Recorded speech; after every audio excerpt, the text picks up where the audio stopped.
What's good, Ali? All good, my side. What are you saying? How are you? Yeah, I'm all right, man. I'm all right. Just on the back of the United game today. So I've not watched it, but my phone has been going like lighting up with the Yeah, score. Uh, yeah. the score. Uh, I didn't see that coming. I'll be honest.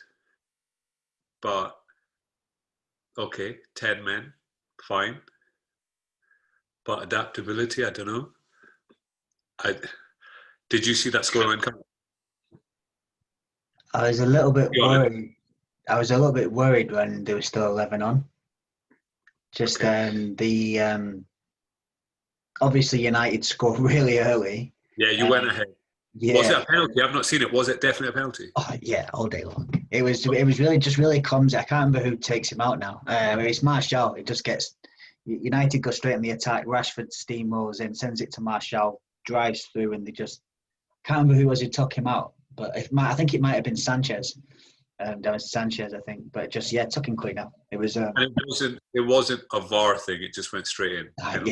yeah. They did a check. We didn't even show it. It was just yeah. It was really really Right. clear. So we just kind of like so Mourinho must have been fuming because he's like, Yeah, but it's one of them things. If it happens so early, is it just with somebody not switched on or yeah, yeah, yeah. United started really sharply, but then the the goal the goal that brings it back was like watching the Chuckle Brothers and the Extended Cousins. Oh, really? Like it was utterly I'd say feeble doesn't do it justice. Like the Right. defending was going on, and it all centers around Harry Maguire pulling three fridges today. He tried. Eric Bailly tries headering it, heads it up in the air.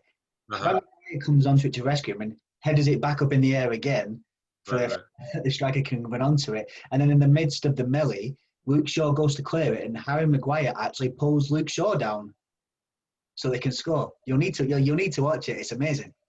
It's actually amazing. So as Luke Shaw goes to clear it, Harry Maguire is just scrambling around like an 80-pound player, and then decides to just and pulls Luke Shaw as he goes to clear it.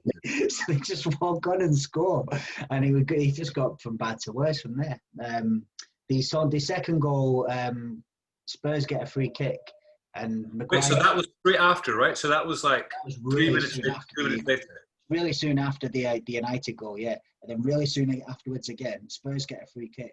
And Maguire and Wan-Bissaka both just standing around not doing anything. And Kane suddenly looks up and sees Son's run and just plays at him and everyone's switched off. I'll tell you what, Kane and Son are a problem this year. Yeah. Together, they're playing really well. Yes. I So mean you can once I'm Son goes not onto gonna, it, like I'm not you can't gonna. mock what Son did. Like he's lethal That's and what I'm going to say. I'm yeah. not going to destroy a defense because Kane and Son are running wild. Nah, bro, you But any this Man U Maguire's meant to be a have captain, right? Put your foot on the ball. Why are you letting the striker take an early free kick like that? Like you're not going to stop and like stop. Maguire's right there. Stop it happening. He okay. just stands there like, and then Kane looks up and goes, "These lot aren't paying attention," and just pings it off. And then Son's got a clean run through. Bailly and Shaw are trying to chase him, but at that point, and can't really, I can't. I'm not going to blame Bailly and Shaw for that because Son at that point, he's got the run on them. You're not catching him, and the way he draws him out's brilliant. He draws him out, and then he looks like he's took a touch too much, which really brings the hair out, and then he flicks it around him. And you just like, what? That's a brilliant finish. And Yeah. then from there, the absolute disgrace of that red card. It's a red card, but it's a double red card all day long. Agreed. I don't know if you've seen it, but I've seen it on the picture, so I'm yeah, not seeing I it. mean, he elbows him in the neck. Marshall turns around and slaps him. Right, you can see it clearly. He's not accidentally hit him. He's gone like that in his neck, and Marshall's turned around and slapped him. Yeah. And then, yeah, apparently you'd only send one of them off. So it's a double red card. And again, Marshall should go, but absolutely she should go as well. And then at that point, that's 10 against 10. Look, I ain't take away anything from the United performance. It was absolutely, it's absolutely dreadful. But Tell me about certainly, United. what that Like means is that this any performance. chance United ever coming back ends, I think it ends at that point because we were so open anyway that, you know. So talk to me about United because we've both been talking about issues at United for a while.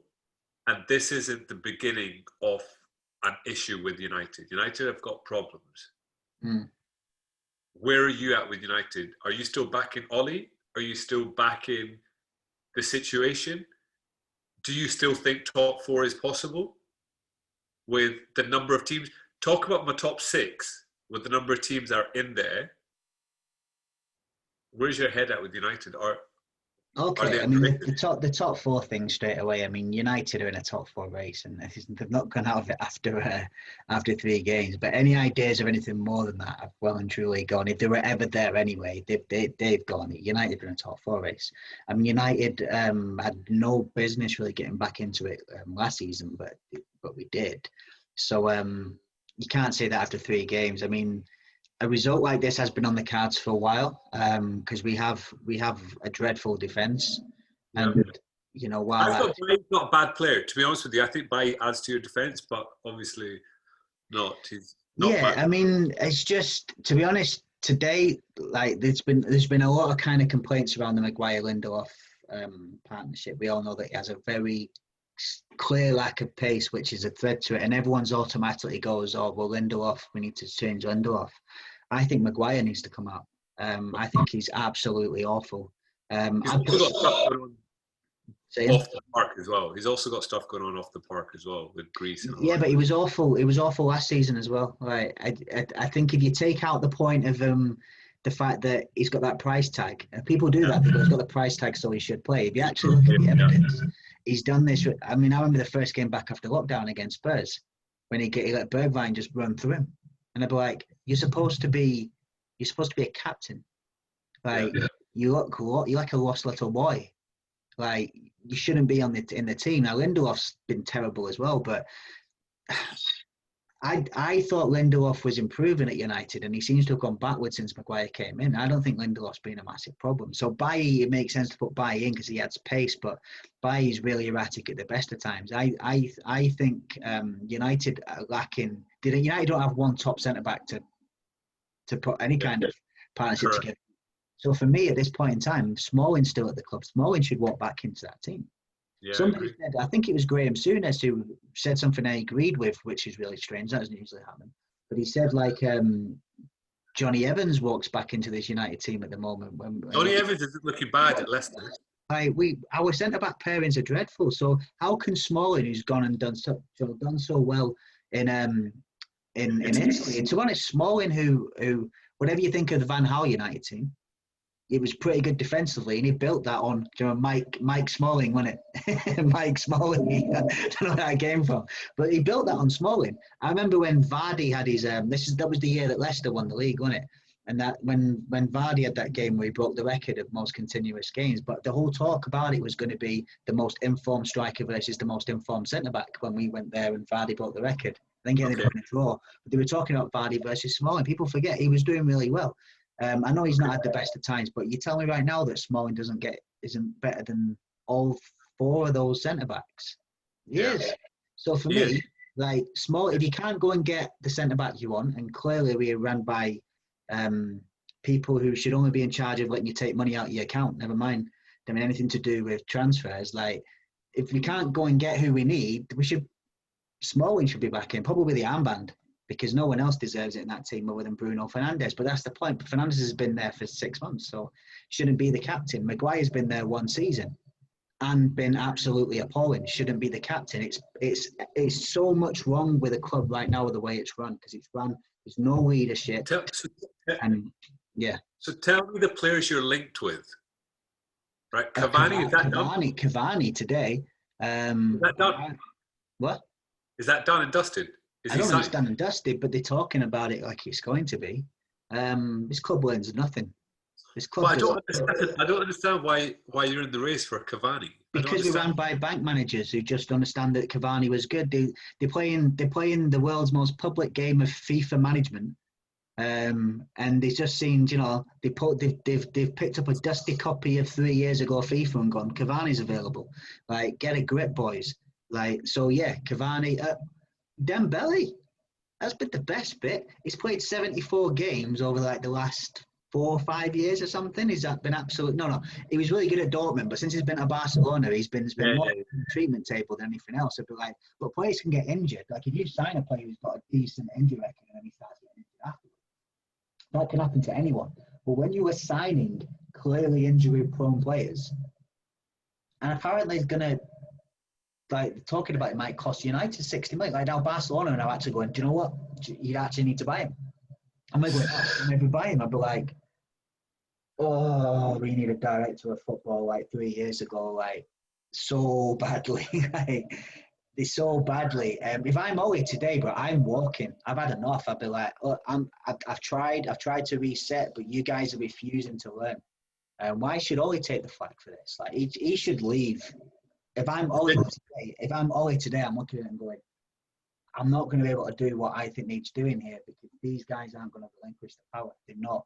Ed Woodward, Matt Judge, these absolute frauds that are running the So football. listen to this. By the Glazers who don't have a clue what's going on either. All they look at is a bank balance.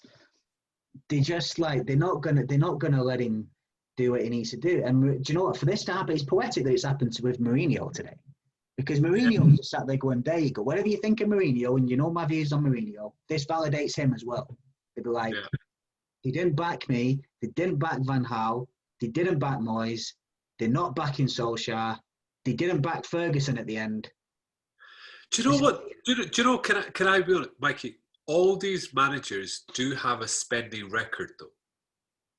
So what is the backing that they? Right. So United will sign So players, explain right? it to me. And I'm not coming at an angle of attacking you. I'm coming at an angle like we've all spent money. Why aren't they? Do you know what I think if you look at the managers who they've signed, I'm trying to think how many players I've had. Do you know normally what will happen when you go to the manager and you go, give us the list of players that you want, and you'll normally find you've got a list, and it goes, okay, I want these 4, but these are my second choice, third choice, fourth choices. Right. We always get third or fourth choice. But is that because of the manager, the board, or is that the player? Like, where does that? Who's to blame? So what happens? The manager gives the list. But then then it goes to, so they give their opinion of who they want. So whichever, but usually there's no director involved. So that's the manager will give their list, and it goes to, and then it goes to, it ends up going to essentially. There was a really good kind of outburst. I don't always appreciate and respect everything that Patrice Evra says because he's quite outspoken. But I think he's I remember you sent it. He wrote this down about the fact then that he hears all the time from agents. They go and then they'll send the accountants to come and negotiate with the players, and they'd be like, none of them are football people, and they come through and all they want to talk about is money. That's it. And if they can save a few quid, they will literally do it. That's why United never do quick business. It's always reactionary panics when everyone else is coming off the table and United are fighting for crumbs and then getting charged extortionate amounts for those crumbs because that's all that's available. And it's because they don't win the players over because they'll never just do a quick deal. They don't think like a football club. They think like money people. So therefore they're like, if we hold fire, we'll save 5 million on that. High-fiving each other and stuff because they've done a good deal. So they're sending in people to negotiate that have nothing to do with football. And United never get the first choice list. I can think, if you look at who United have signed over the last, since, I won't say since Fergie, because Ferguson got Van Persie, but it was the first time they've done anything for him since they allowed Ronaldo to leave and replaced him with Michael Owen. Okay. I mean, so, but that was, they got him Van Persie and Ferguson delivered a league title before he left. Do you know what I mean? So that's what happens. If you look at who United have signed since, I'd say Pogba was a first choice, but he wasn't Mourinho's first choice. That's the point. It's Van Gaal's choice. They tried signing him in season 4, didn't get him. By the time we got Pogba, they sacked Van Gaal, brought in Mourinho. Mourinho didn't really want Pogba, and we saw how that relationship went. Not that he didn't really want him, but it didn't work straight off because it was Van Gaal that wanted Pogba and was made him his number 1 target. If you look at who United have signed, I think Harry Maguire might have been second choice. Yeah. Who did you want though? Who was first choice for centre back? I thought he was up there.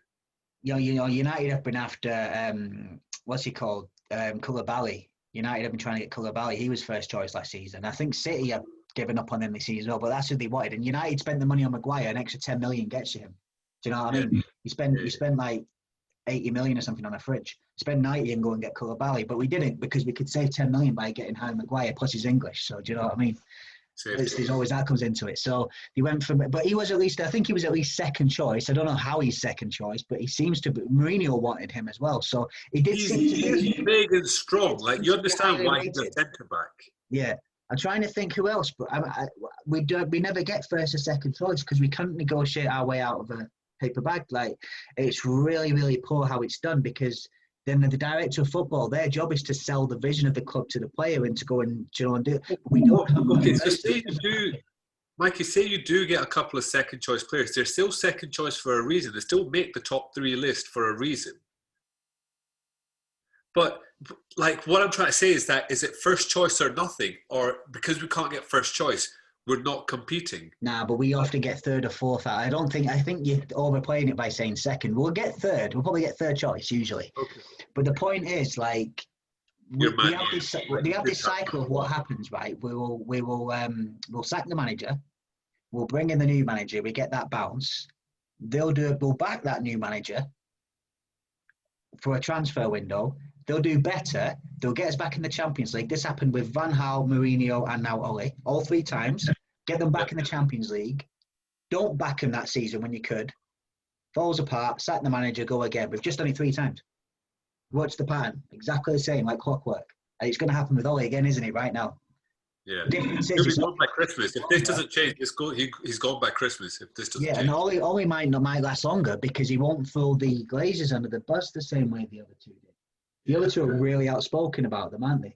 So therefore they went, well, you can go. Because at the end of the day, they've just took, over the last few years, they took like £90 million in dividends out of the club. Yeah, I saw that. Name me a big club who's acting like that. Yeah. This is the problem, like, so this is what I'm saying. You see, people are going out, well, okay, Ole out. I'll be like, well, yeah, I'm not saying you're wrong or right. I'm saying, and 2 years later, it'll be new manager out. Just place name here, insert name here. It will be the result because you're not dealing with a bigger problem. So how do you solve this when you're dealing with 2 hands behind your back? Because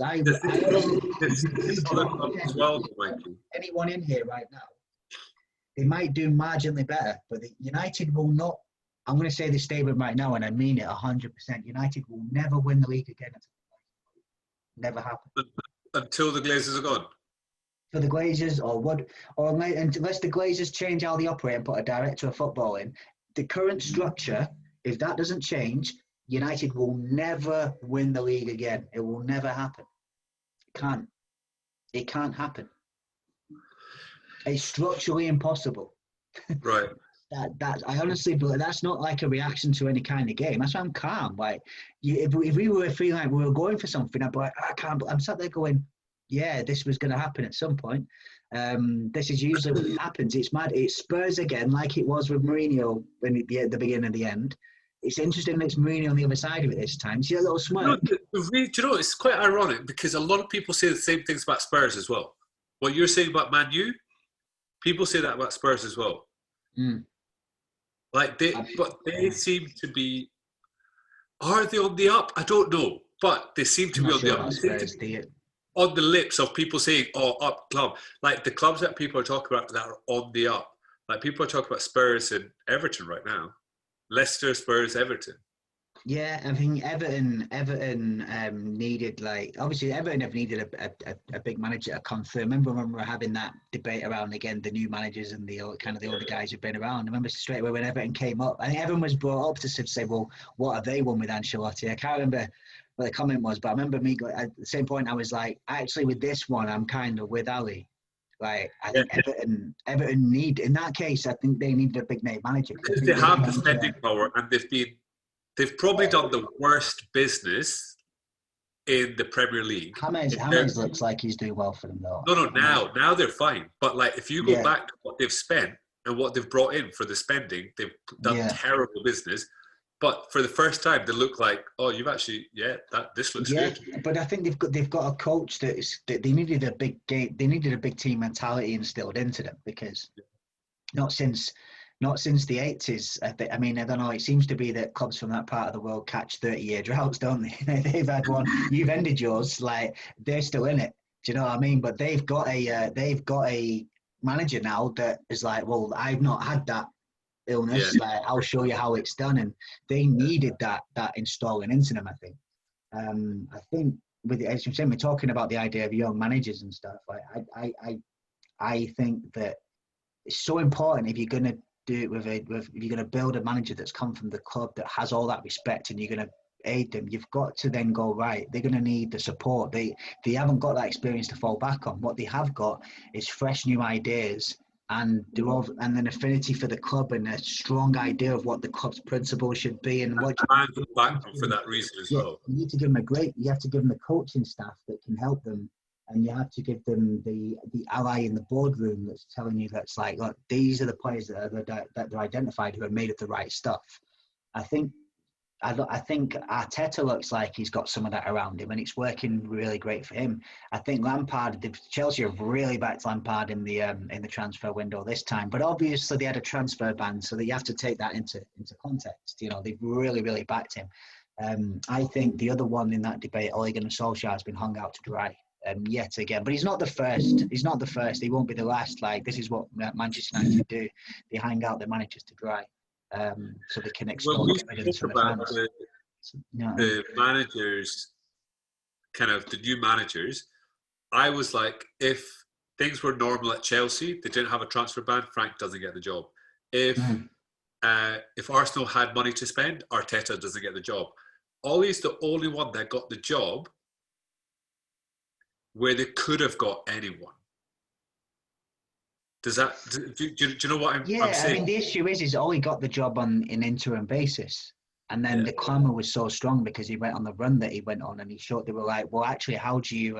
This is the thing, though, right? This is the thing that shows how weak they are, because this is maybe an argument. This is an argument against Ollie in a way, right? But this is but before you answer that, you might answer it with what you're saying, but there's not too many clubs that have had interim managers. Yeah, well, the idea was but this is the point. I am going to answer what I was going to say. What did they say? Interim until the end of the season, in which case we will then choose the next permanent manager of Manchester United. Adamant. End of the season. What did they do? They got caught in the feelings after the PSG game in March and gave it to Ollie full time. Yeah. So what was all this end of the season talk then? Yeah. Unprofessional football club ran by clowns. That right there is an example of it. Because once they gave him, it didn't work either for the season, because as soon as they gave it him, United went on that horrible run until the end of the season. So do you know what? I don't know if that would have happened either way. If they'd have stayed interim, perhaps they would have kept going. I don't know. Yeah. Perhaps, but the fact is, if then it had gone the same way, at the end of the season, would they have given it to Ollie anyway? Probably not. They'd have probably gone, we said you'd be interim, you've been interim, and now we're going to get the guy. But what did they do? They hired him because Manchester United have no plan. It's all reactionary. And that's what I'm coming to in terms of interim managers. Like, you don't see it often. Usually a club will sack someone, but they'll have been kind of lining someone up. But I think United wanted Poch. I think United wanted Poch and he was still at Spurs. I think that's what it was. I think there was a feeling that Poch wouldn't see out the season, weren't they? It had already started to go a bit toxic there. And I think the idea was... You started talking about the chairman and stuff like that, yeah. So I think that's why. But then, do you know what? Again, reactionary Manchester United, reactionary board, reactionary no plan Manchester United, as usual. Got on a good run and went, this will do. And also, we'll probably save someone in his contract. And it's popular with the fans. Quick win. Do you know what I mean? Won't throw us under the bus if we don't sign the players that he wants. Yeah, he'll do. He's great. He'll shield us from the fans. Take Solskjaer. That's literally what it is. And then Ollie, I think I've said all along. I don't know if Ollie's the guy to take Manchester United back to the top. I've been very consistent all the way through. I've never got too gassed when he's gone on great runs. I've never got too down when it's fallen apart. It's always been a case of going, he is who he is. He's not got the track record. He's an incredible club person, and he's prepared to try and do it properly because he understands what United should be. So he's doing his job. And the hope is that if he can develop and kick on, how amazing would that be? But it's always been the case that he was there and he's put himself in the firing line to try and do a service to the club. what he would have needed, if you genuinely want him to be the guy, then go and find him a top coach. Go and find him a team to go, because what he clearly can do is he can clearly motivate players, and he's clearly got the players on board and on side. But he's Martial's playing way better under him. Mason Yeah. Greenwood is given his opportunity through him. Rashford's firing. He has been firing. He's a good player. Rashford's a great player. And then he's brought in Bruno. Bruno Fernandes. Van der Beek looks like he's going to be a really good player. Although again, I blame Molly for that. Why Van der Beek's not in the team when Pogba looks half fit is beyond me, because Pogba. But now tell me this, right? So I keep talking to my other Man U friends, and I'm like, yeah, but you still got Pogba and Pogba, could do, and they're like, mate, we've been saying this for 4 years now. Like, when's he gonna turn the page? He needs to go. And I was like, yeah, but imagine he gets firing with Bruno and He's like, we've been saying this for 4 years. Imagine Pogba gets firing. Imagine Pogba turns into Pogba of France. Imagine. But he's not done it for 4 years. Serious Paul Pogba agenda at the club, though, bro. Like, listen, like, no, I like Pogba. Paul Pogba had a serious issue with Jose Mourinho, as we know. That was very toxic. I mean, the guy called Pogba a virus in training. We know all that. Pogba last season spent all of it injured. There were people even questioning if he was really injured. Like, okay, you don't question other people's professionalism, but for some reason, Paul Pogba, it's okay to say that he was faking his injury.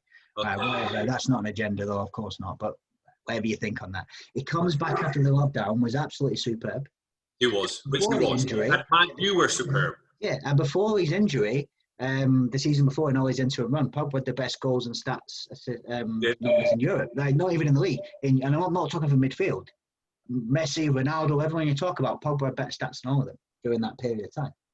Okay. So, and then this season, he's come back and he's one of the players who does not look fit. Okay.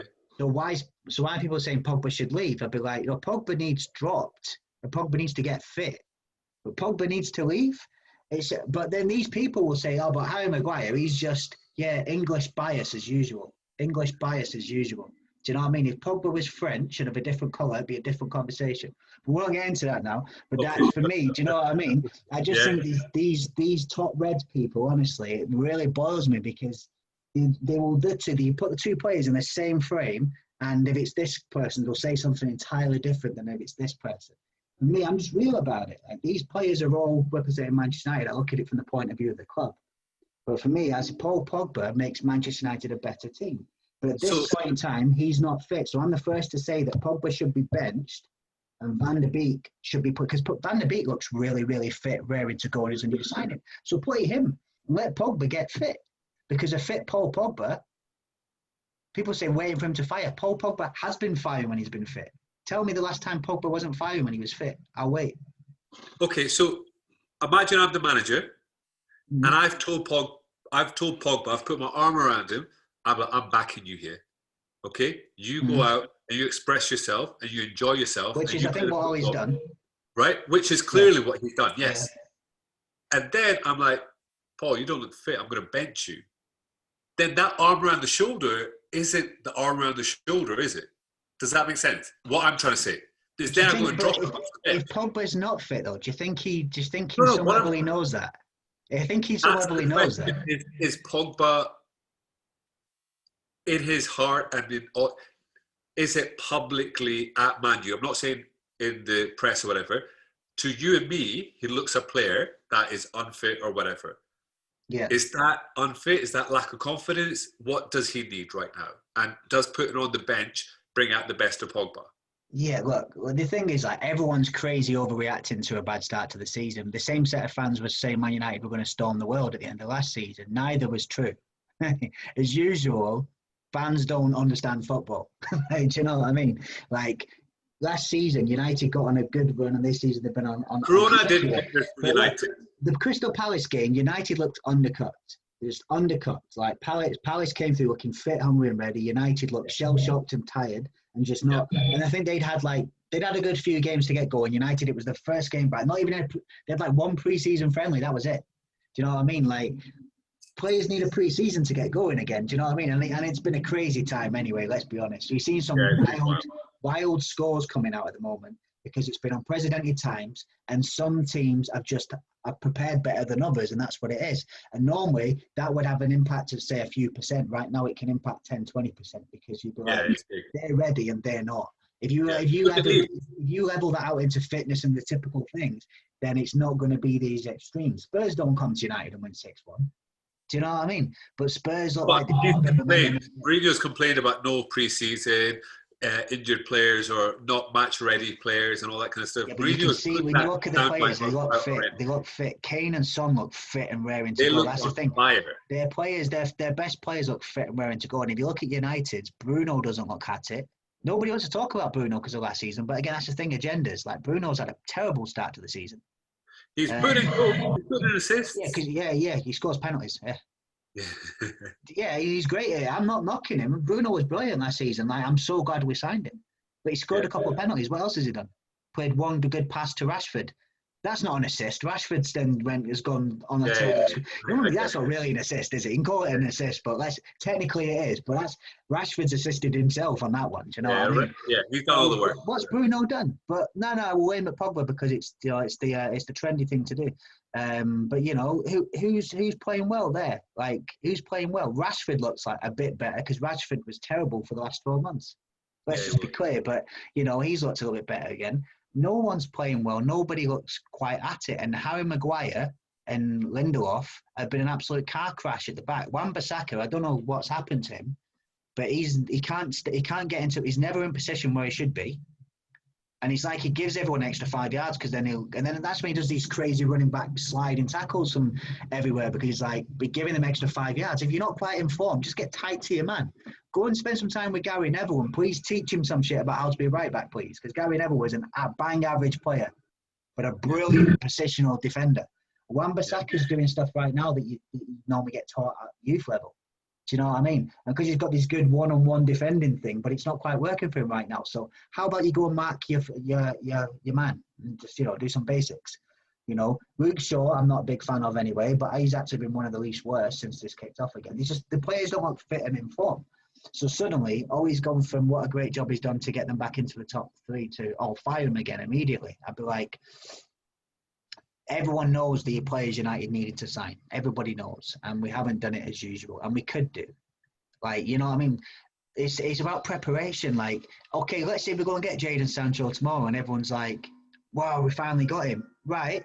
Why not just get him at the start of the season and integrate him like a professional football club? Why do we hang on? And they're not even going to get a discount on him. They've been mugged off by Dortmund. And if they do go and sign him now, you'd be like, well, what has been won? Why wasn't he already in? You can argue whether he's the player we need or not, because clearly our defence is a shambles, and clearly United would rather take dividends out of the club than invest it in the club. Do you know what I mean? Clearly that's what they would rather do, because 90 million over the last 3 years, there's your Sancho money right there. Do you know what I mean? So, that's what they want to do. That's what they want to do. But the point is, like, also the issue is, bro, it's not just about transfers. You got to look at the bigger picture. We have 7 players who can't make the bench that are on near enough 200 grand a week. Do you want to explain it to me?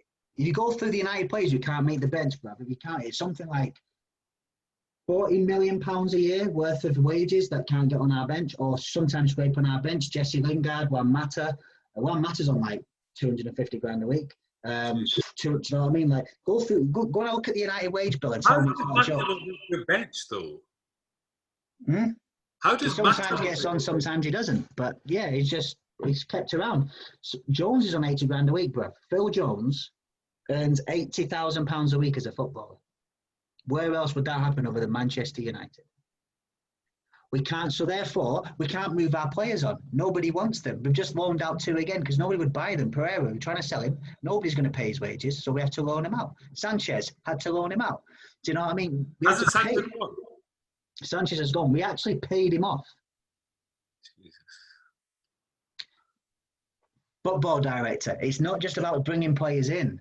We can't move them on. So now they sat there going, well, the issue is they need some money back in, and then they'll finally have the extra 20 million they need for Sancho. They sat there trying to say, well, we can't afford it.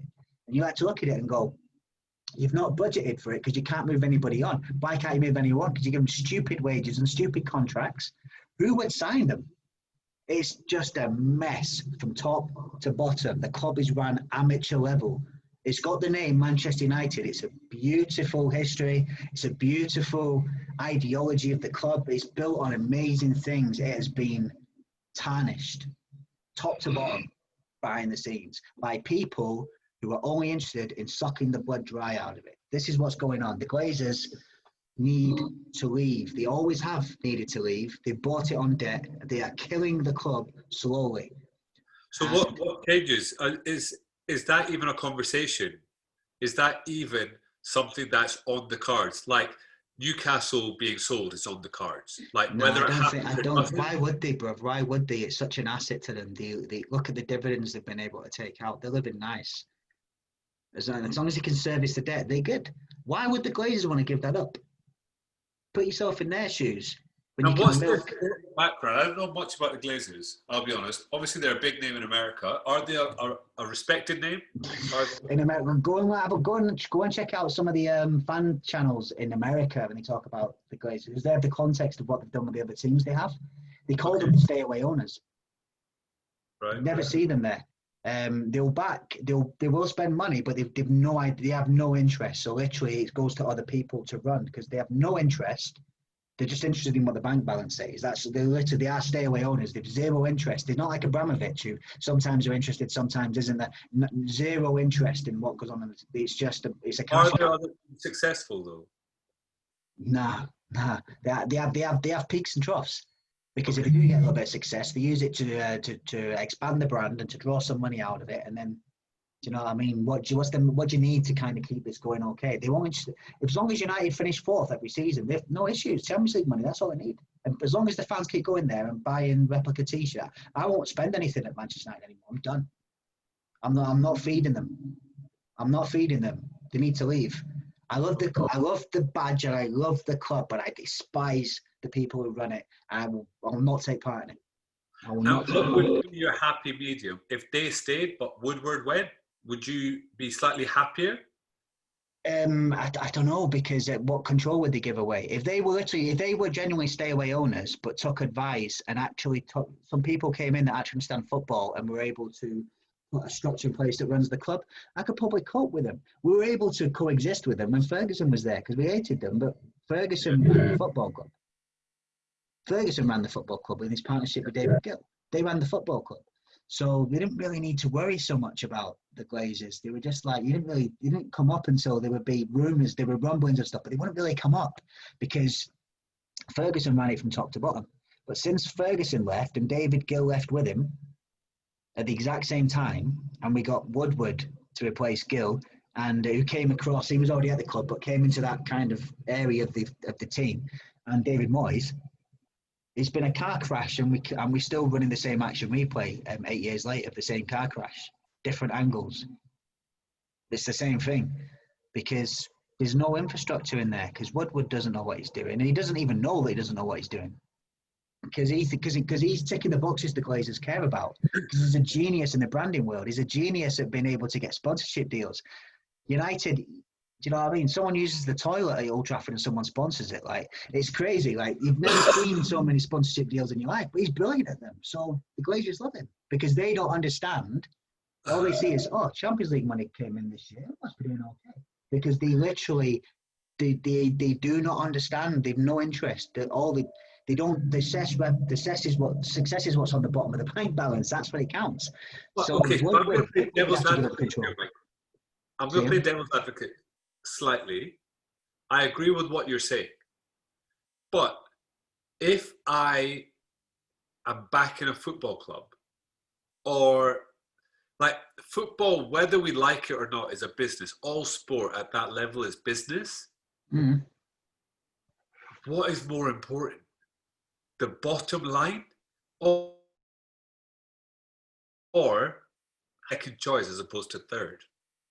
Do you know what? I'm playing devil's advocate. I don't actually fully agree with what I'm saying, right? Because I wouldn't want a Liverpool that is happy to be fourth. I don't want to go down what Arsenal went through, where Arsene Wenger was happy to be all that kind of stuff because it was money driven.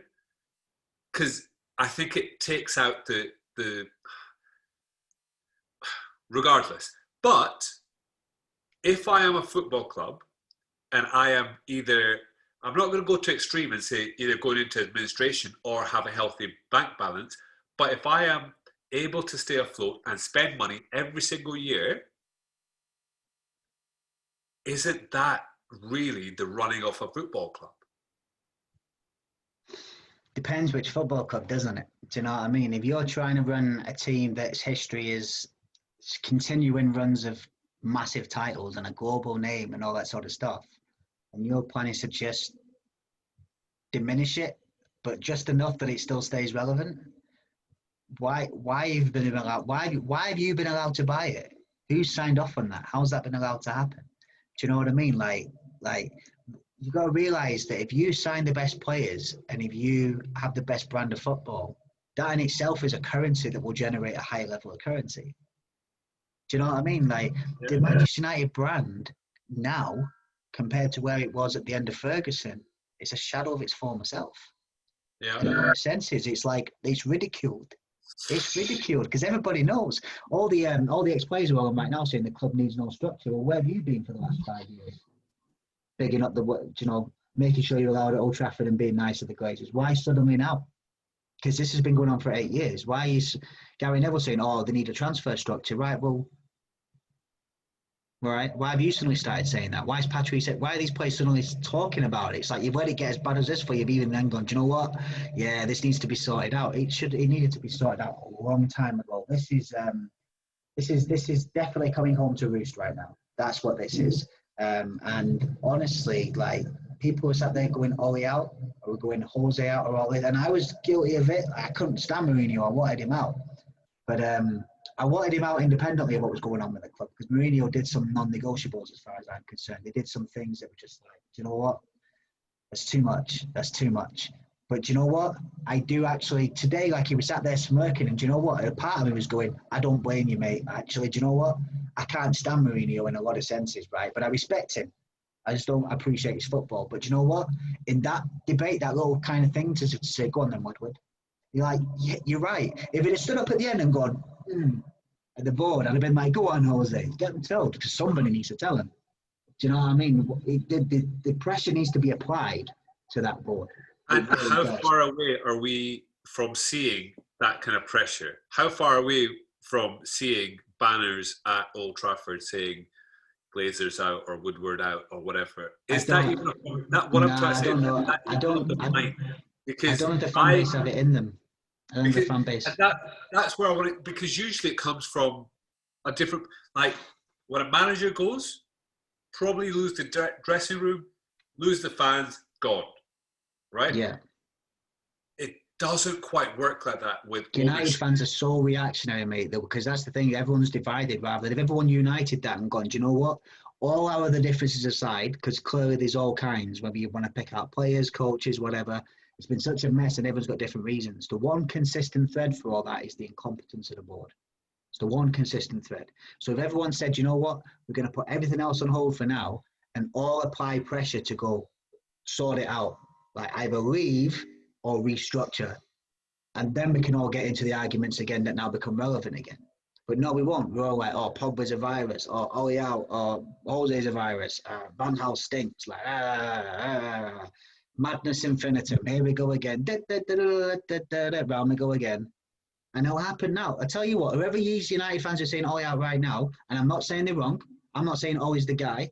I'm saying any manager in the world. I heard people shouting for Bielsa on social media. I'd be like, you want Leeds manager now, dear?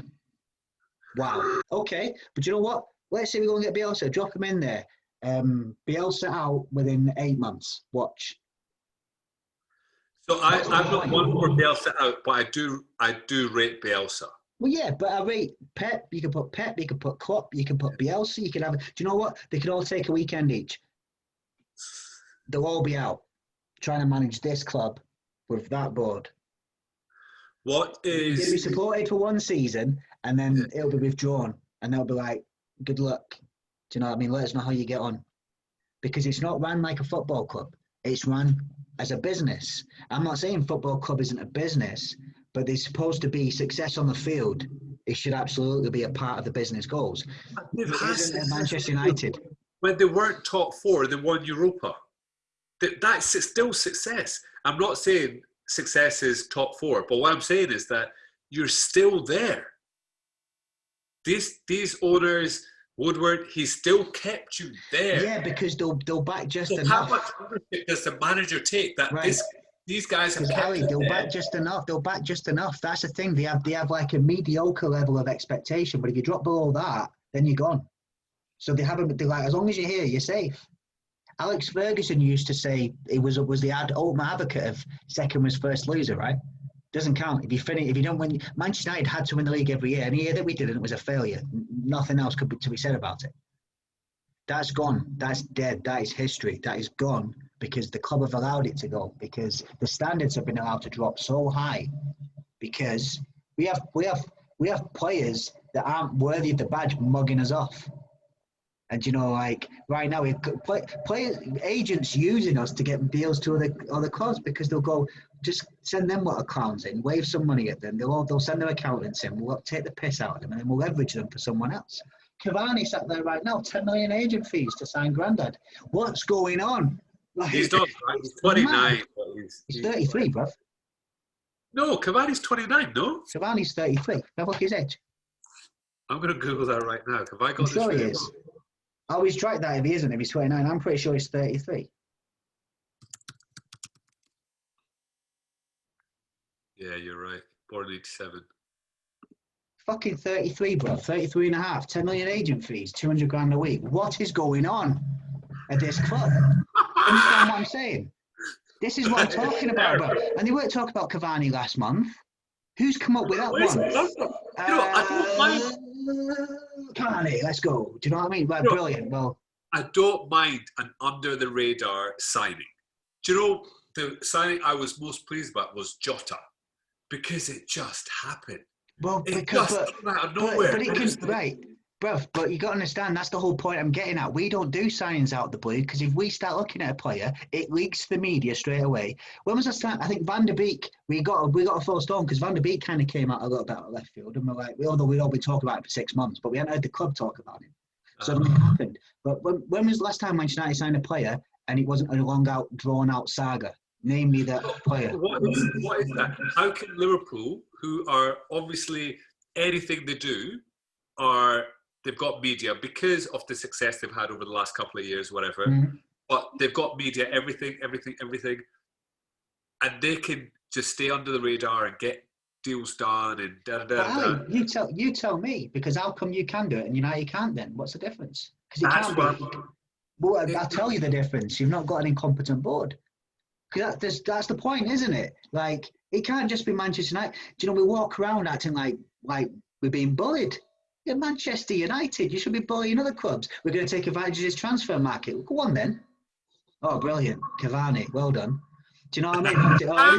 Every time we come in somewhere, like, oh, we're being bullied. No one, you know what I mean? That's like, everyone puts 10 million on when United come through. It's not because it's United come through. It's because you sent that clown. If I'm negotiating and I see Matt Judge, I'm like, get a checkbook out, lads. They've sent Krusty the Clown in. We're going to have him here. Do you know what I mean? Because Liverpool sent a proper negotiating team, negotiate them down, and they're like, we're not going to get any change out of these lot. They know what they're doing. United send, I don't know. Again, that's the difference. So you can negotiate with United. They sit there going, oh, well, we're going to get this player instead. We don't want to pay that. All right, okay, cool, wait. Transfer deadline day. What do you need? You keep doing it. Do you know what I mean? As soon as Manchester United come to town, of course 10 million goes on. That's not because it's Manchester United. You don't see it happen to Barcelona. You don't see it happen to Real Madrid. You don't get the pants pulled down every time they go near a negotiation. Why do United do? It's nothing to do with saying, oh, it's because it's the Manchester United name. It's because people understand who runs the club, and they're there to be had because they're idiots. So that's why it happens. So this is the problem. We have a pandemic in the club of incompetence. Consistently. Yeah, we get a pants pulled down every time. Di Maria, Falcao, Schweinsteiger. The list is endless of Hollywood signings we made that have no football IQ behind them. Because these are big names, though. Let's be for real. These are huge names. Di Maria, and that's why Woodward thinks it's a good idea, because it sounds like it's all PR. But then when you come to the proof of the put it on the pitch, these players aren't about it anymore. Even Zlatan, luckily, Zlatan kind of worked. But you've just sold Lukaku, who I agreed with, and now we're trying to get Cavani on the back of Igalu. Do you know what I mean? Like, you got Lukaku, it's like, brilliant, we're going to get a full United striker. Igalu and Cavani, 33 in China. Do you know what I mean? What is going on at this football club? Who does that? This is the thing. I'd be like, all right, at least then put Greenwood up front and going, that's what it's about. Nah, nothing I can buy into. You're buying a 33-and-a-half-year-old player that no one else in Europe has done that deal. Cavani's been out of the club for 2 months. Why has no one else gone near it? Because nobody else would. But as usual, Woodward smelt an opportunity. They called it an opportunity. How much are you paying for him? Is it free? It's going to cost somewhere in the region of 200 grand a week and about £10 million in agent fees. He's a free agent with £10 million in agent fees. Do you want to explain that one to my life? How's that happened? And we're all sat there going, haven't we done a good deal here? They'd be like, and you know what, he might come in and do all right, but all right, he does all right for a season. Apparently, he wants a 3-year contract. He wants a 3-year contract, and he'll probably get it. He'll probably get it. If you kind of see the positives of it, let's just say he comes in, does a bit, teaches the youngins, teaches them whatever, professionalism, whatever.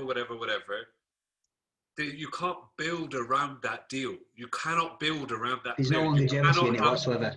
There's no longevity in it whatsoever, is there? It's short-termism. This club has got a short-termism and incompetence pandemic, deep-rooted within its core. So again, like the Dembele, there's no sense in that whatsoever. He's done. He's a class player. I understand what you're saying. But he's a class player, and if they get something out of him, he can deliver. Perhaps, yeah. What's most likely to happen is he'll come through, he'll get injured, and we'll pay a shitload of money for the point of it. And he's only coming for the money. He's no interest in playing for the club. Like Jadon Sancho has actually tried to do his bit and actually wants to come. Now would genuinely be the first choice player we could sign in years that actually wants to come, that's actually the first choice, that actually is up and coming, that's actually worth the money they're quoting him. This is possibly the best young player in Europe in his position. Everything about it is a statement signing. It's typical. We're pulling defeat from the jaws of victory, and we're going to let it go, and we're going to sign Dembele or Cavani. Brilliant. There should be a word for what Woodward should equate to some amazing definition in the diary. And it was something to do with that Jadon Sancho, that situation right there. Because you've managed to get third, you've got a positive scenario going on and a narrative around the club. You've got exciting young players coming through. You've got a guy who comes from the club as the manager. You finished third, you're Champions League football back. You've got players who are doing bits, and you could be like, right, do you know what? This opportunity, this is like Liverpool a few seasons ago when you Champions League finalists. I think you got beat, didn't you? But Champions League finalists, finished fourth. Exciting young dynamic team. What did you do? You went and signed Alisson, Van Dijk, and you backed Klopp at that point and went, okay, go and transform it. That season, everyone thought you'd never be able to beat City over a season, but you were the hardest team for them to deal with in any one-off game. Do you remember? You'd always you're a nightmare for them to play against, but over the body of a season, City were no one was going to stop City. And then what did you do? You actually put in the players that improved your first team and fixed your weaknesses, and suddenly you were competing with them. What have we done in the same kind of situation now? There's something happening. Go and put in 3 first team best players. And go and sign 3 players that are all as good as, if not better than your best player at the club. Go do that now. No, we'll get Cavani. We'll go get different, because your club wants to win the league and our club wants to do all right in the league and make loads of money. That's the difference. Your club wants to win the league. Ours wouldn't mind winning the league. It'd be nice. Not really that bothered if we do. I don't really, as long as we get Champions League money. That's the difference. That's the culture that's going from the top down. So you're asking Ole Gunnar Solskjaer to change a culture. It can only change it so much. It can't change them. It can't change them. And Ole Gunnar Solskjaer, he has changed. He's changed a lot. As in, what I'm trying to say is that cycle of manager coming in, you spend 100 million plus on that manager, you build him half the team he wants, new manager comes in, he inherits half the team that he doesn't want, doesn't need, spends another 100 million plus, builds half a team he wants, da da da da da. Whereas Ollie's like, actually, I'm going to bring in the younger guys. I'll back these younger guys. And after the pandemic or after the lockdown, that worked for him. But almost as if you were looking at Chelsea and be like, yo, oh, okay, yeah, that's acceptable. Okay, we'll do that as well. And I'm not saying you copied Chelsea, but what Chelsea did do that as well. Their reason was very different. Your reason was a real, like, as in, we'll back these guys, as opposed to we can't afford to buy anyone or we have a ban on buying anyone. You genuinely backed someone like Greenwood. You had other youngins coming in. You backed these guys. That was a bit different. It's not like Arteta backing youngins because they're poor, they can't spend money. It's not like Chelsea backing youngins because they've got a ban. It's, you've not got a ban, you're not poor, you're backing youngins. That is a change at United. Yeah, but it's rooted in some of the history, as we know, of what the club's been built on. But yeah, the point is Recently, over the last. But the point is, Jadon Sancho fits perfectly what then the club are talking about. So they're hypocrites then, because and commercially as well. If you want to talk about Woodward and his commercial success, Jadon Sancho is a commercial success. The only guy that could come into Man U and break the records that Sancho break, because all the youngins like Sancho. If you want to sell shirts to like 16 to 25-year-olds, get a Sancho in. If you want to sell kid-size shirts, get Sancho in. And he's better than what we've got. Like, I honestly say Sancho would be the first name in that attacking lineup on merit, not just on signing. He's better than them all. And Rashford, we all know what he can be. Martial has improved massively and really fits playing through the middle. Greenwood, again, can be anything he wants to be, but it's early days. But Sancho is better than all three of them as it stands today. So he's young, he's English, he fits that thing of what Solskjaer's trying to do. If you really want to back Solskjaer, go and get Sancho. And it might be a case of saying, okay, that doesn't fix all the problems, but you know what? You maybe can't fix more than one goal, but you've just fixed one for the next 10 years. Yeah. And now got to fix these things. We could buy into that, but when you start going for Cavani instead, you'd just be like, no plan. So anyway, that's where Man United are at, bro. And I'm like, that's not me kind of reacting to today's game. Like, today's game for me is just a symptom of the bigger illness that's at the club. I think it's rotten to the core. I really do. I think it's rotten to the core because of the people. And I think Ollie is just always trying to spin a positive like he does. He's that kind of guy, and he's trying to, you know, showcase what he remembers of Manchester United. But that Manchester United is gone. It doesn't exist anymore. It's just it's got the same shop front, the same Stein. It's got the same. It's got the same fan base. It's got the same supporters. But nothing's the same behind the scenes anymore. It's not that club. It's been sold out. It's been sold out. And Alex Ferguson did a great job of shielding it for a long time, because that was Alex Ferguson. But he's gone, and no one else has been able to do anything like what he could do. Regardless of what you think of everyone else, Moyes, Van Gaal, Mourinho, or Solskjaer, they've all had to do it with at least one arm behind the back. All of them. They've all reacted to that different ways, but you know what I mean? They're all not getting the same backing. That's what's happened. United finished third. Everyone else has improved their clubs. Manchester United have signed one player who's not even getting in the team. So everyone's done more business than us, including the newly promoted teams. So let's talk a bit about newly promoted teams. Mainly Fulham and Leeds. They look worlds apart. Yeah. Leeds though, again, they've got a great coach, haven't they? You know, for starters. It would be incredible to get him. And I watched them quite a bit in the Championship last season. I was wondering, will they do that in the league? But then you follow Bielsa's career. I couldn't imagine him doing it any other way either. So I was always intrigued. But that game against Liverpool was incredible. That was it in a nutshell, right? That they're going to score loads of goals and they're going to lose loads of goals, but they are going to play it their way. I think Leeds could be a surprise package. I think they'll survive, and I think they'll be top half. I think so as well. I was going to say top half. Easy. They might even approach the 8th, 7th sort of, and then from there, who knows? I think they will, because they've got they play like a team that belongs in that sort of position. Do you know what I mean? And I think they'll take points of a lot of the big teams. Yeah, They because have took points yesterday. Unbelievable. I think they'll be similar. I think they'll be similar. I don't know if they'll be quite as good, but I think they'll be similar to what Wolves have been. Yeah. But playing a different brand of football, of course. Like Wolves are a bit more pragmatic, but I think they'll have that same kind of impact. So yeah, I think Leeds will do really well. With Fulham straight back down. It's not been a good start, has it? I don't really see anything there that tells me it will be anything different. But it's early days. Again, do you know what? Honestly, it's very hard to give an opinion on it at this minute. You know what I think sometimes? I think like early days fine, but it's early days is when you can make you can build your safety net, if that makes sense. Because then everything just goes into status quo, and the teams that you know you're gonna beat, you beat. Teams that you know that you cannot beat, and teams that are thereabouts are draws. But early on, you can really go da da da da. We've just and then again at the end of the season, it goes mad as well when everyone's fighting for whatever positions. But the thing is, I think this season though, normally I'd agree with you, but I'm talking early days because of the fact that it's such a mad situation. And I think there's such a variance in fitness levels and preparation levels. Clearly, some setups have dealt with it a hell of a lot better than others.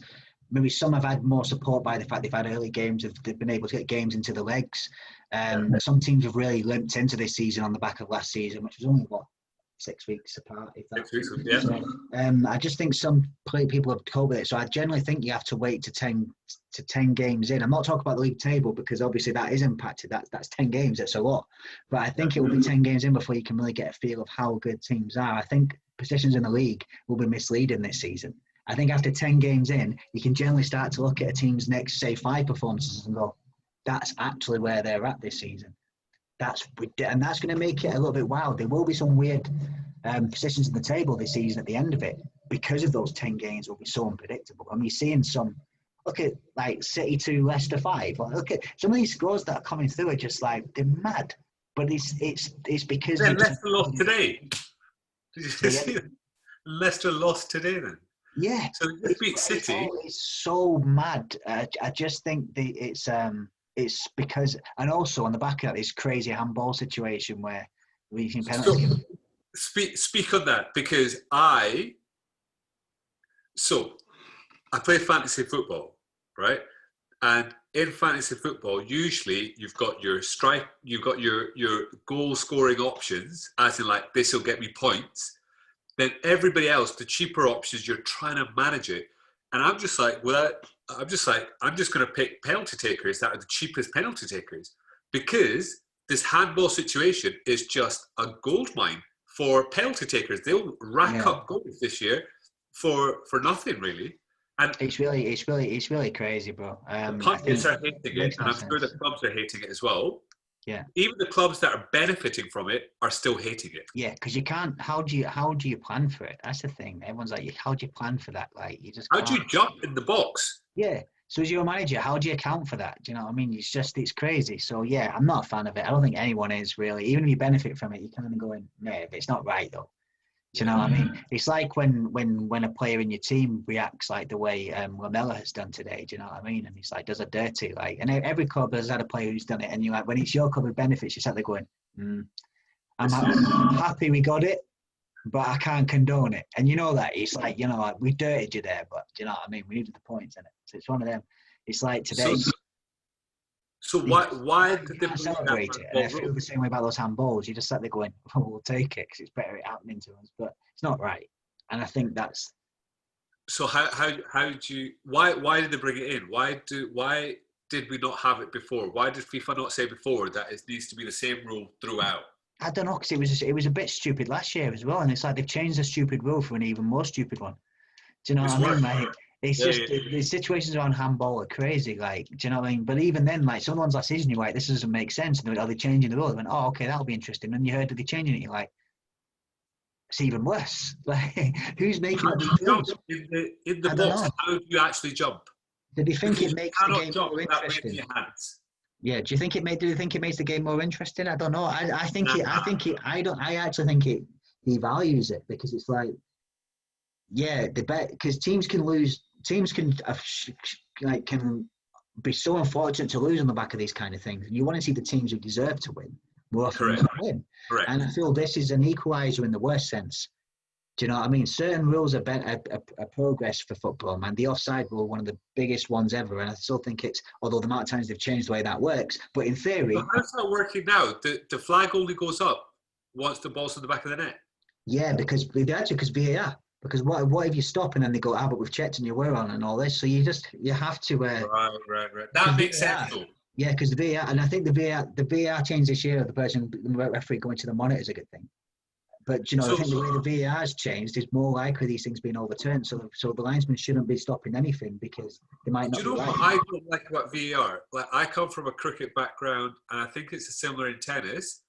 Is that it's just unlimited. You can check every single decision, and then all of a sudden the ref's like, it's all right, I've got VAR, and it's just like you start reffing. I don't know if you start reffing a bit more freely, and you're like, okay, if I need to go VAR, I'll go VAR. It's the inconsistency though, Ali, as well, because again, like, why wasn't, for example, I'm not going to keep going about today's result, and United deserve to lose, but see that, why wasn't Lamella checked on VAR today? I don't think you're not alone in thinking that. You're not alone in thinking that. Yeah, why would they go? Is that if you're gonna, you have to do it consistently then, or don't do it then. But to this half in, half out thing, it just leaves people going, well, it's ridiculous then because. So in cricket, where it's like each team has 2 reviews. If they feel they've been hard done by, say for example, I'm in defence, and I'm for example I'm Van Dijk, and they go and they score a goal, and the offside flag hasn't gone up, and I'm pretty sure that was offside. The guy ran with I'll use one of my 2 reviews, VAR reviews, to check that one. There's some sense in that, Ali, but then you might be like sat there going, well, it's towards the end of the game and you've still got 2. You'll just use them up. No, but fine. But that's only 2 decisions that you're overturning. Say, for example, I see someone definitely handball it, ref misses it, I'd be like, review that. Because that guy, how many times do you see guys like, handball, and they're running at the ref with that? Why would they not just... So that's where I'm at. I think VAR just reviewing every single decision just makes the team... It just makes the game stop-start. Yeah. So I would rather review 1 or 2. What I will say, before... I've just got that WhatsApp as well, right? What I will say... If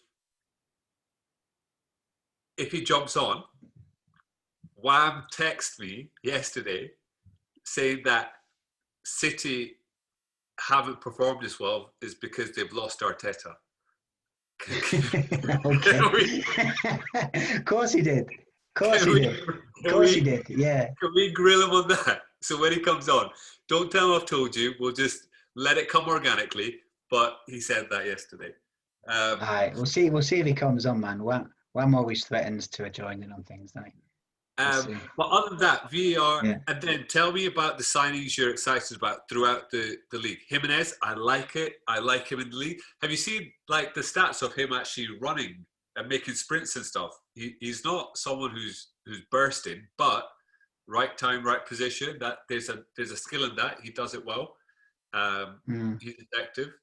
I think the Thiago signing I thought was a really, really big one for yourselves. Silva or Alcantara? Oh yeah, no, for Thiago, for yourselves, yeah. I Thiago Silva, I get it from a Chelsea perspective why it'd be good to have add some experience into the club like that. I don't know if that's one that's going to be great for the dressing room and he'll be great in certain games. And he's obviously getting on, isn't he? You know, the Premier League can be a bit of a tough place for aging defenders, especially for agents. Saying that, we're about to sign an aging centre forward, so you know what I mean. I'm honest. I think he would make more sense than Cavani, but I thought Thiago was a good one to go. I think he's still and I do think it's what Liverpool have missed. To be honest, I think he's a massive signing for you guys. I feel like we need to loan some players out. There's a lot of players that are just... I don't see how these guys are going to stay happy at... People like Naby Keita. People like has Divock Origi got aspirations? Like, he's won everything. But he plays, maybe 60 minutes a year? Like obviously, it's not as little as that, but how much is he playing? Like, he's a footballer. Surely he wants to play a lot more. And it's a tough one, that, mate, though, isn't it? You can be at a club and play a part in huge success, or you can play more often and not win anything and not getting the same money. It's a tough one. It really depends what the player wants to do and how much they believe in themselves. I think we've seen that. I think we see that at many teams where you get. So sometimes these players come on though and they have huge moments. Do you know what I mean? Well, they have. So Divock has. Yeah. But what I'm saying is that he knows he won't get that anywhere else. Or is he a bit like, I don't know, like Ross Barkley obviously wants game time. So he's like, if you're not going to play with me, let me go, right? And let me loan me out or whatever. He's going to get game time. He probably wants to play for England. He probably wants to go to the Euros, right? Good move for Villa. Great move for Villa. If he stays fit, da-da-da-da. I don't know. Like, will Liverpool hold on to everybody they have? Because they've been successful because they have good bench as well. They've got a strong enough bench. They've been successful because of that. I don't know. City, where are they at? What's happening? Again, I put it in the same thing. I don't know. It's so hard to judge it right now. I just think it's so sporadic. I think, again, you need to look at where they're going to be after 10 games, but perhaps they're going to be in a top 4 fight because they'll have a bad start. But when City get into a groove, I think they'll be really, really good, but they just don't quite look at it yet. Who do you sign as a striker for City? They can't keep playing this 16-year-old. I mean, I think they can play Sterling there, don't they? When they need to. Do you know what I mean? I think it's different, isn't it? Like, City play such a unique way. They need someone who's going to play the way that Pep wants to play. Again, as well, they've not spent a huge amount of money. They've kind of realised that they don't see their issues being at the top of the field anyway. They know what City's issues have been, so they've got to reinforce themselves defensively. They got obviously the Torres, who they got, they were tracking. So I think City have done decent business. I don't think City have major issues. If the players they've signed. Like Diaz they've just signed. If they've got a centre back pair in there that can do its job, City will challenge. Although obviously the back of this might struggle. Can they even afford a striker if they need one eventually? Say that it comes to January and they still need a striker. Can they afford one with the financial fair play and stuff? Financially, they can afford it. Do you even take that seriously anymore? As we said that back then, I don't know. I think if one becomes available, they'll go for them and they'll just deal with it afterwards. Go on, take us to court then. Do you know what I mean? What happened last time? So, yeah, I don't think City are too concerned. They'll box clever, but if the right opportunities there, it's risk and reward, right? If they feel that it's worth the risk, they will. But they'll have a very specific list of sort of players. Again, they're not a reactionary team. They're not a reactionary team. I think Wham's struggling to get in because he's not reading the messages correctly, as usual. Give me a second. What I'll do, brother, I'll probably jump out of this not too long afterwards, but maybe you guys can carry on and. I've got a dash as well. We'll chat to Wham for 5-10 minutes and then dash. I've dropped the link in there. See if it comes in. Text me saying Everton are going to win the league. Is he saying Everton are going to win the league? Boone just texted me saying Everton. Do you know what I mean? Everton, I think, are going to have a good season. Like, I think they'll have a good season. There's no doubt about it. They're obviously confident. They're obviously got their tails up. I think they'll have a good season. I think they could be top 6. There's no reason to suggest otherwise. But is their run of form sustainable? I don't know. We'll see. Yeah, we'll see on that. I think we've got Simondi in. All right. Oi. We're just getting towards the end here, Wham. So we've probably got about 5 or 10, bro. But since you're here, That's fine. we've been digging into a lot of different stuff, man. We've been getting into it. How's your day been, man? I mean, my day has been good. I mean, I was a bit scared, to be honest, today. Main reason being is because Sheffield are renowned for having quite a good defense, and to watch Arsenal, try and I mean, you saw Aubameyang right at the start of the in the first half. He had a few really good chances. One absolute stonker of a shot from outside the box, which was just tipped over the edge. And I thought, this guy, like if anyone was going to score, that would be him. But it was they managed to keep it out, and I was impressed. But the fact that we managed to still come out there with a result, I was happy. So yeah, it's been a good day for me. They've had a really bad start to the season, Sheffield United, haven't they, as well? They haven't won a game yet. They haven't won a game yet. In fact, they haven't got a point yet, have they? Yeah, you're right, exactly. After where they finished that season. That's something that. Yeah, but that's 2 points behind Arsenal last season. And like I say, they were quite. They were a difficult opponent last season, which is again is something that I've was something that I was expecting going into today's match.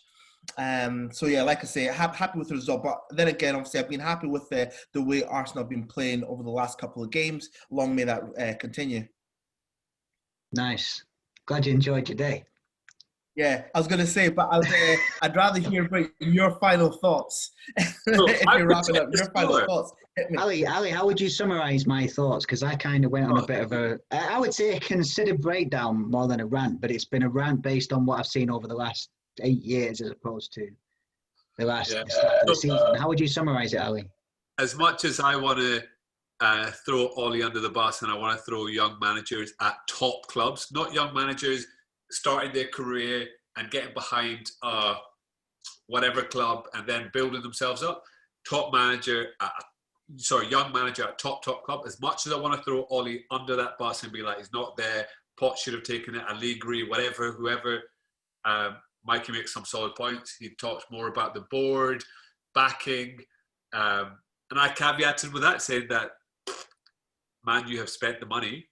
The board have backed the managers, but there has been a consistent kind of, what's the word I'm looking for? There's been a consistent pattern of the way managers have come in, they've done well for a year, and then they're out. And then it's turning into a Chelsea, but not as successful as Chelsea were with it. Yeah. But yeah, no. I've just checked Liverpool. They're 2 down in 30 minutes. Yeah. Really? Villa. I haven't seen that start to the season. That would improve my day slightly, but I don't see that. I don't see that lasting. It's 3-1 right now. 3 or 2? 3-1. So they went 2-0 up. Salah made it 2-1, and then John McGinn's just made it 3-1. What? This is something again. Something that I'm happy to talk about. Wow. Talk to me about Arsenal. Just like Arsenal this season. The trophies. They keep picking up trophies. How are Arsenal picking up trophies?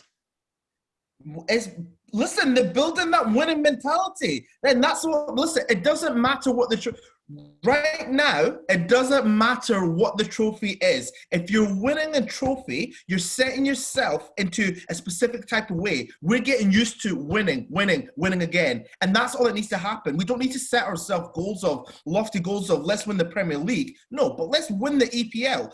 Let's do something. Let's go and win these little trophies, and that will come. That will create bigger successes as we go on. So I'm loving it. I don't care what anyone says. I'll be honest. After everything I said, he's not the worst. It's not. No, but the thing is, though, to have again this young, especially with all the turmoil that's happened with Arsenal over the last couple of years. I mean, they almost went through what Man U are going through just now, and then for Arteta to just come in and to just start winning something, hey, I'll take it. Yeah. It's like I said at the time, mate, it's horses for courses. Do you know what I mean? I think Arsenal were in that point where they needed someone that got the identity of it. Do you know what I mean? To follow kind of my kind of breakdown on United there, my point I was making is just it could be Ollie, it could be Jose, it could be Louis van Gaal, it could be Klopp, it could be Pep, it could be Arteta, it could be Ancelotti. Right, same board, same problem. That's it. That's how I'm not going to get into it again. You can watch back on. I kind of broke it down. Fine. The only question I want to ask is, do you feel then that Ollie just still deserves a bit more time to continue doing what he's doing? I think Ollie should walk today. I think Ollie should walk and go, I'm done with this. There's no point. That's what I generally believe he should do, because I don't think he's going to. I think he's on a trajectory to getting fired anyway, because they've done what they usually do.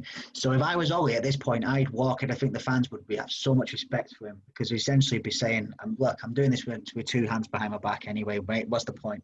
Do you know what I mean? Go get your big name. Go on. Go get your big name, and you can fire them next year. do you know what I mean? Go do it. As Jose today was sat there going, do you know what I mean? And whatever you think of Mourinho, we sat there the same. He was like, wasn't the conditions for success here?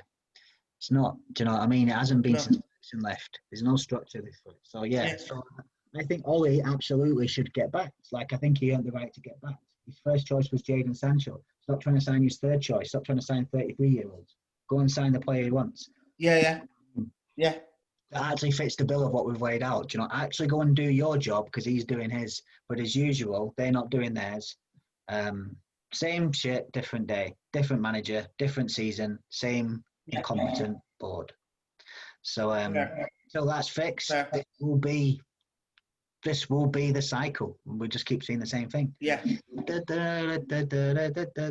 Next. It's just the same thing. So That's it's fair. a shame, because I think I don't know if Ollie is the guy, but that's the point.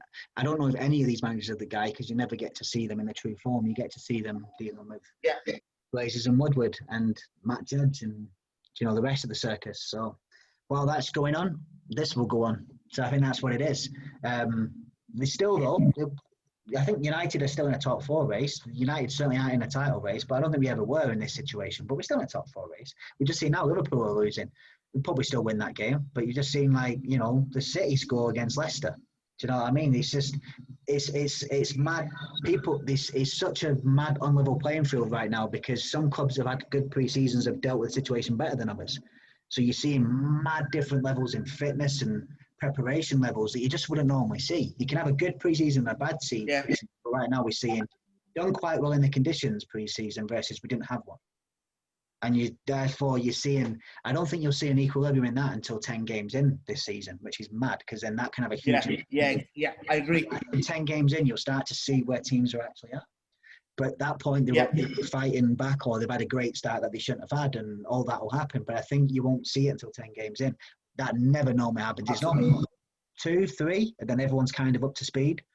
This is a mad situation, and I think you're seeing that some people are far more prepared for it than others.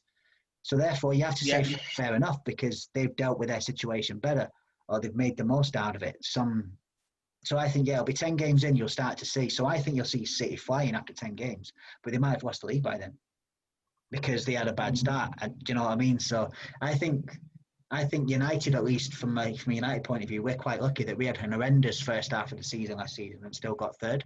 So we know we can do that. So I think there's a good chance that will start. But we're having a terrible start, but we had that last year as well.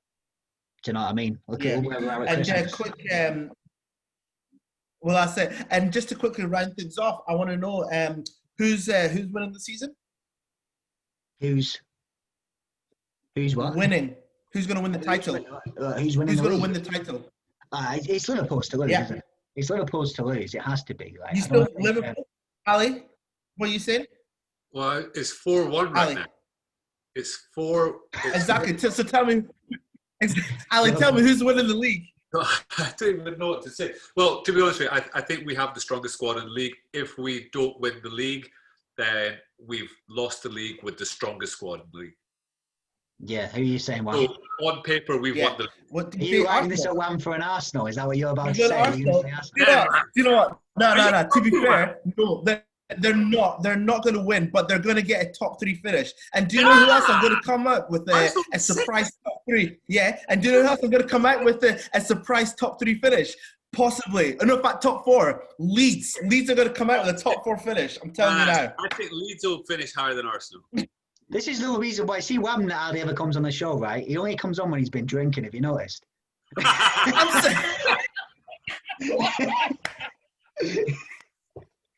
Get away. Kidding. Get away. I said Leeds will finish top half. I absolutely think they will. I think they might even get towards Yeah. top, but I don't think they'll get top 4 because Yeah. they are literally. I don't think they're going to learn how to defend anytime soon. But they are brilliant. Okay. I do think they'll do well. I think Arsenal are definitely a challenger for top 4. Absolutely. I think United still are. Chelsea. I think Chelsea will be in there. I think there was always going to take them a minute to just bed everyone in because they've just. They don't know they're starting. They don't know they're starting. Lineup is stupid. Like really improved. They got really good players. Chelsea have. I had said this the other day to somebody else, but you know, there's a lot of new players in the Chelsea team, and it's going to take just a couple of games for them to gel, figure out each other's strengths, weaknesses, all that kind of stuff as well. But once they do, I'm frightened. I'm genuinely frightened. I don't think they'll realize they're top. I don't think they'll realize they're starting 11 for a long time. Who's happy to be on the bench? Who's happy to come off the bench? I think they know 9 out of the 11, though. I think they're figuring out the other 2. I think they've got a good enough idea. Yeah. They're just trying to get them used to each other. I agree. Havertz, Ziyech, Werner. Does Werner start? No, Werner's probably more towards the centre. It's probably what's his face who's injured currently? Pulisic. You're good. And maybe Mount challenges it. That's competition. I don't think Abraham is really. I think he's off the bench. I think you got them 4 there. There's your 4, and then you've just got like Kante and you got Kante in there. They've got a good enough idea who it is. I think their issue is still centre back. We'll see who gets on. But that forward line, bruv, is up there with anything in the league easily. It's strong. It's incredibly strong. No. What's that? How many of those are banging it in the Premier League? You can't say that. How many of those guys have been banging it in the Premier League? You can't say that those top line is sick. Like Werner hasn't scored a goal yet. Yeah, bro, we were a couple of games in. I said they had to blend. He's new to the league. Bro, if you watched they weren't sat doing it in a Farmers League, bro. They were tearing up in the Bundesliga. Shevchenko came and couldn't score a goal. Bro, that was a player at the end of his career, not someone who's up and coming. Trust me, Werner. Havertz, I don't know. I'm not and Pulisic is a problem. And you say that I've been drinking. Wow. So I've got Werner in my fantasy football team, so I'm more pissed off at him than anyone else. I dropped him.